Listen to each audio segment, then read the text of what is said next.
Mga ka-K5, namasya naman kita sa isa ka distrito konto dati sa may syudad sa Iloilo. Kaya siyempre, basta Domingo kadlaw kani, nakabisita kita kung niya maghatag sa papremyo. Kaya siyempre, magpalapnag sa kasadya. Basta gani Domingo nga adlaw, wala ka na sang bidahon pa, kundi maghulat sang K5. Kalingawan sa karsada nga handog sang K5 News of M. Iloilo nga magbisita sa ibong nga lugar. Pero karon nga Setyembre 22 gen sorpresa nato na mga kauturan ta nga tricycle driver sa city proper.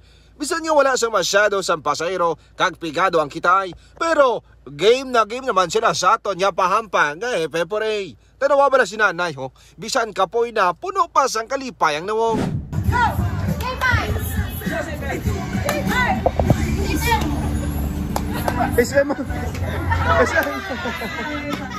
Sa ato niya pagbisita sa ila, wala sang pierde kundi tanan daog kang nakabaton sa produkto ni Dr. Miluy. Kaangay sang klinika DTX Coffee Mix, may TC kag cash sa nagtakop na kita. Ginseneng sa nga ato niya kauturan kung ano ang dapat pamatian nga radyo.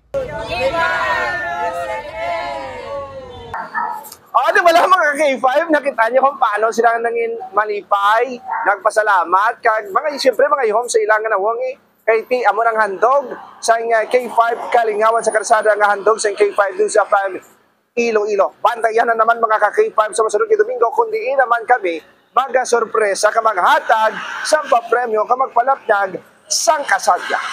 Nagikan rin sa my city proper, ako naman si K5 Aaron Repollo. Para sa Kampiyon na Balita, Serbisyo Publiko kang Kalingawan sa Iloilo, K5 News of M.